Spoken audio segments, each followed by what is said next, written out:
Okey, untuk subtopik yang terakhir, untuk tajuk ubahan adalah ubahan bergabung. So, kita tengok sebelum ni kita dah belajar ubahan langsung, ubahan tercantum, ubahan sonsang. Dan hari ni kita nak buat ubahan langsung. Ubahan langsung ni sebenarnya adalah gabungan untuk semua. Ubahan langsung yang biasa, dia boleh tercantum dan dia boleh sonsang. So, bagi suatu ubahan bergabung, Y berubah secara langsung dengan X kuasa M dan secara sonsang dengan Z. Ini contoh boleh ditulis sebagai Y berubah secara langsung dengan X kuasa M dan secara sonsang dengan Z kuasa N. Ini hubungan ubahan dia. Dan kita tulis bentuk persamaan. Macam biasa, Y sama dengan K X kuasa M per Z kuasa N. Saya nak kita recall balik. Kalau ubahan secara langsung, kita tulis Y berubah secara langsung dengan X kuasa M. Kalau secara sonsang, kita tulis Y berubah secara sonsang dengan Z kuasa N. Cuma kali ni kita ubahan bergabung. Kita combine dua-dua sekali dalam satu hubungan. Bila combine dua-dua, tengok X kuasa M ni, kat bawah dia tak ada apa-apa kan. Kat atas dia tak ada apa-apa. Maksudnya X kuasa M per 1. X kuasa M per 1 dengan 1 per Z kuasa N. Dia akan jadi Y berubah secara langsung dengan X kuasa M dan secara sonsang dengan Z kuasa N. Tengok ada perkataan dan. Dalam matematik, awak dah biasa dah. Kalau dia guna atau, kita akan guna tambah. Kalau dan, kita guna darab. So, kalau ini, X per 1 darab dengan 1 per Z kuasa N, dia akan jadi Y berubah secara langsung dengan X kuasa M dan secara sonsang dengan Z kuasa N. Ini yang kita gabungkan kedua-duanya. Kalau dalam bentuk persamaan, kita akan tambah K. Paling senang ingat, K ni sama macam X tadi. Dia berada di atas. Berada di atas, berada pecahan, kekalkan di atas ataupun kadang-kadang dalam buku awak jumpa dia buat Y sama dengan K X kuasa N bahagi Z kuasa M ya. Z kuasa N. Sama je masuk dia sebab bila kita darab, dia akan jadi seperti ini juga. Okey, jom kita tengok contoh. Sebab awak dah tahu dah ubahan langsung macam mana, ubahan sonsang macam mana. Kita cuma tambah sikit je dengan ubahan bergabung. Ada lalat pula. Okey, contoh. Diberi bahawa Y berubah secara langsung dengan kuasa 2X dan secara sonsang dengan punca kuasa 2Z. So, tulis Y berubah secara langsung dengan kuasa 2X. Tulis Y berubah secara langsung dengan kuasa 2X ataupun X kuasa 2 dan secara sonsang. Secara sonsang terus letak per dengan punca kuasa 2Z. Punca kuasa 2Z. Itu Z saya. Dapat macam ni, terus ubah kepada bentuk persamaan. X kuasa 2, punca kuasa Z. Ni langkah pertama, awak dah buat. Langkah kedua, dah buat. Apa langkah ketiga? Apa ingat?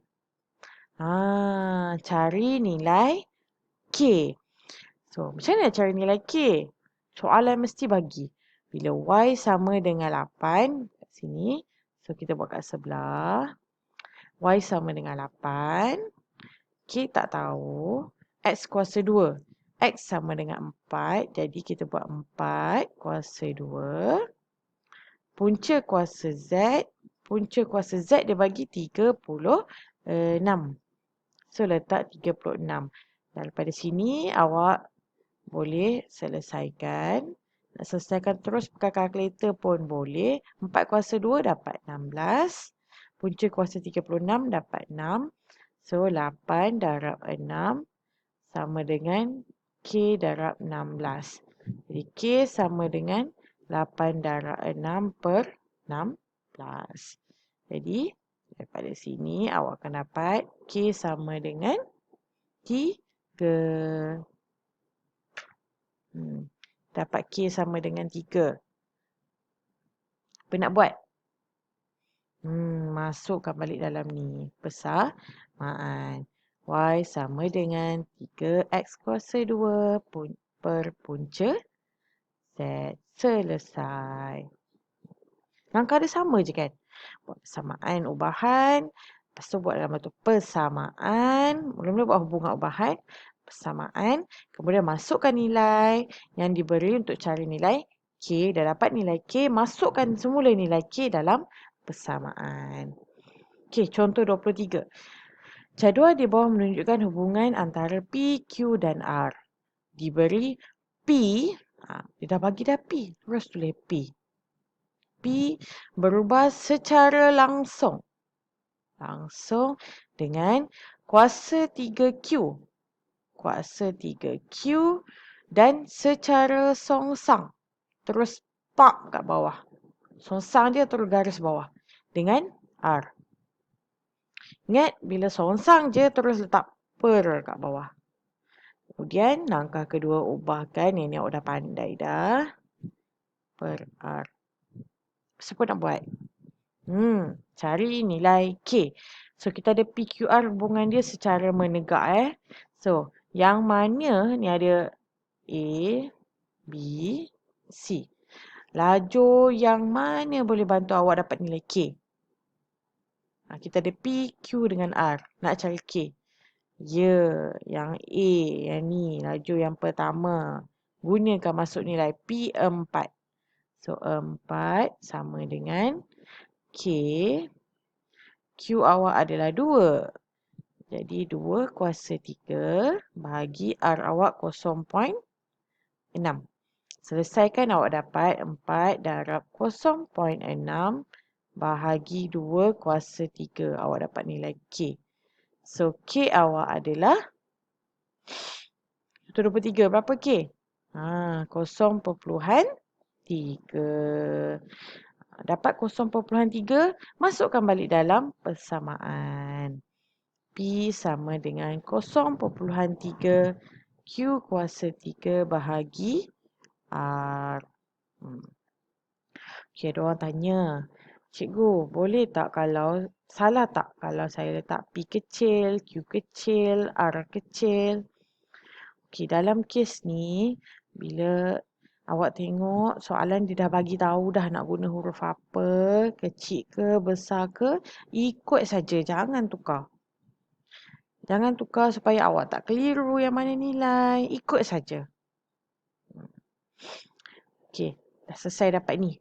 Macam mana nak cari nilai X dan nilai Y? Okay, kita buat dulu. 1. X berapa bila P 3.6, Q 6. Masuk dalam nilai. P adalah 3.6,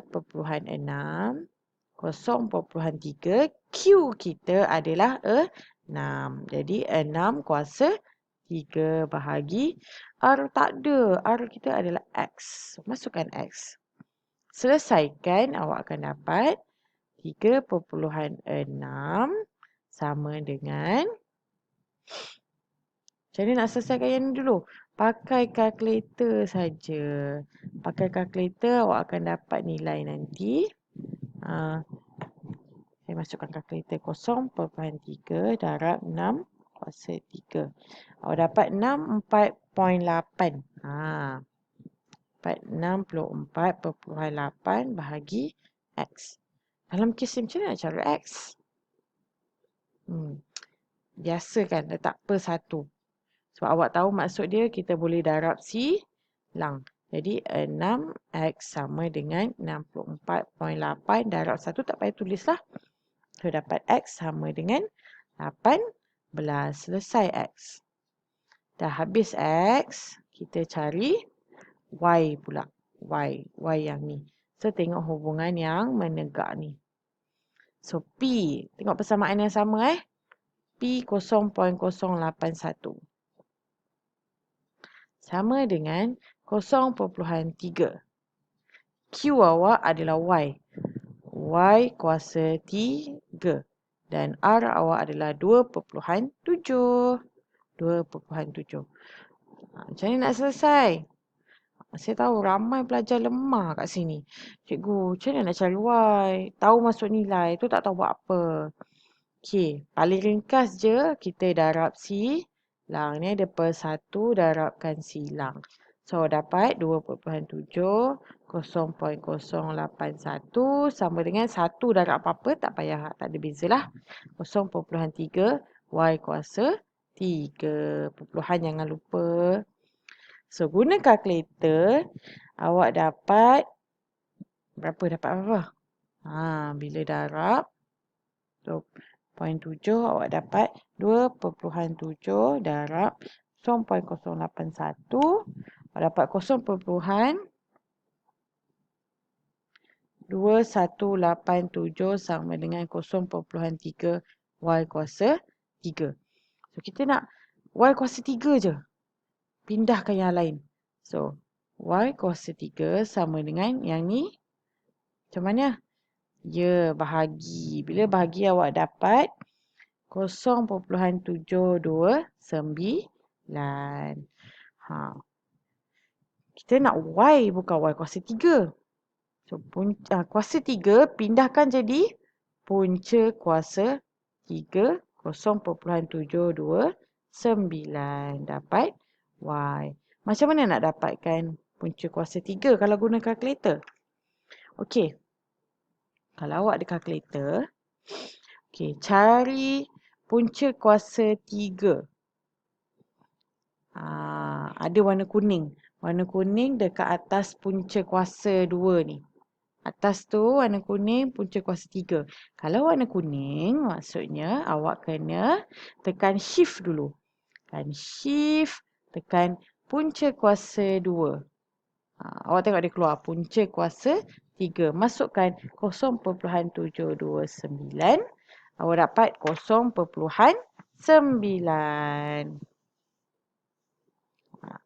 Dah selesai.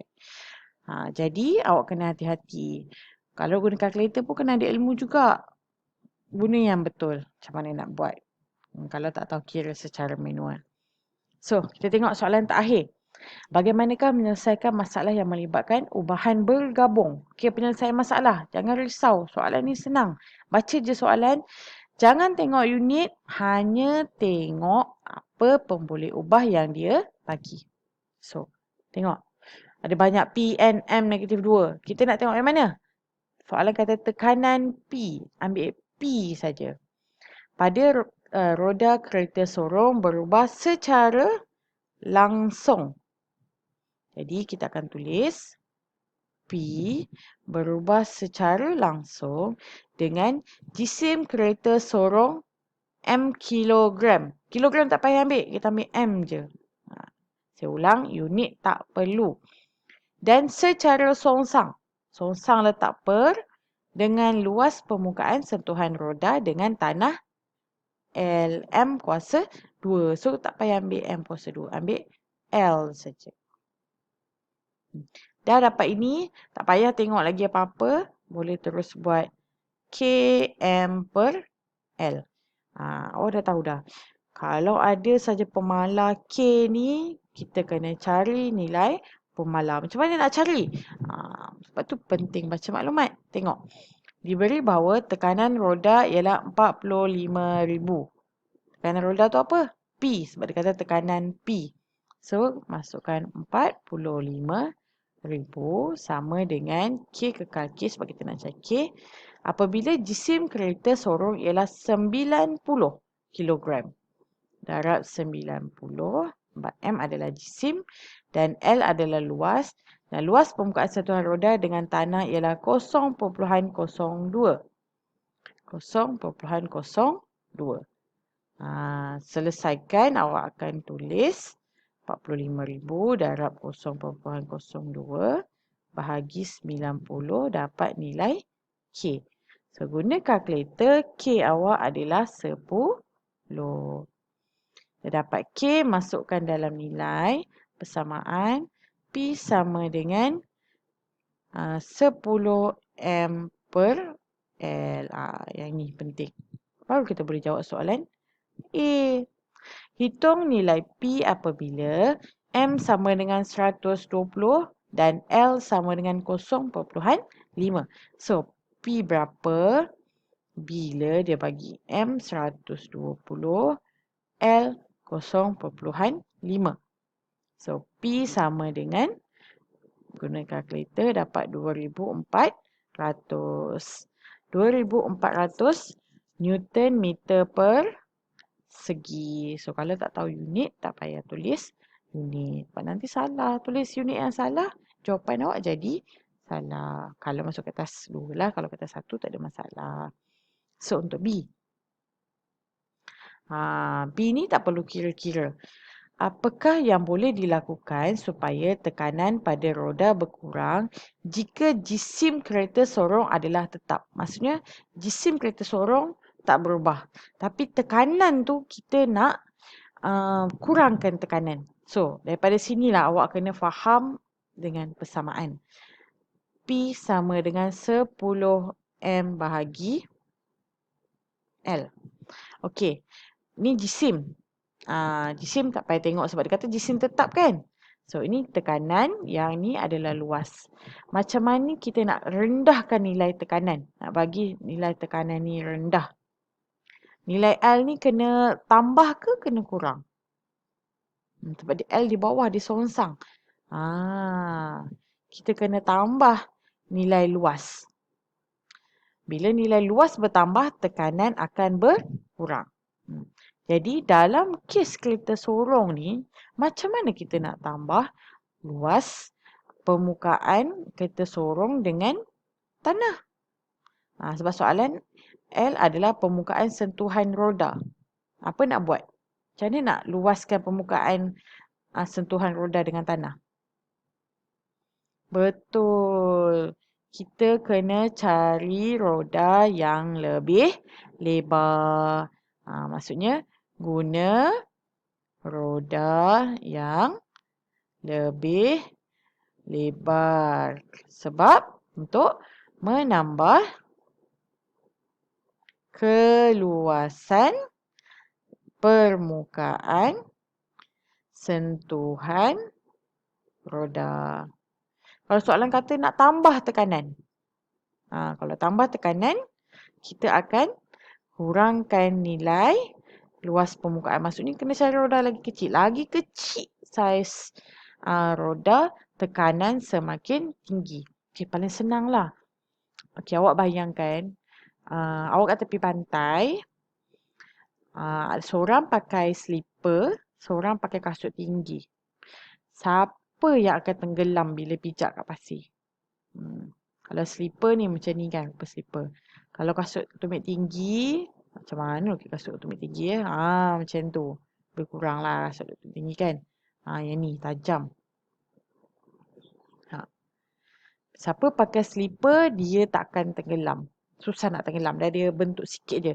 Tapi siapa pakai kasut tumit tinggi, dia akan tenggelam sampai sini. Ni semua pasir. Sebab bila luas permukaan yang sentuh pada pasir itu kecil, jadi tekanan akan tinggi. Itu yang dia tertolak ke dalam.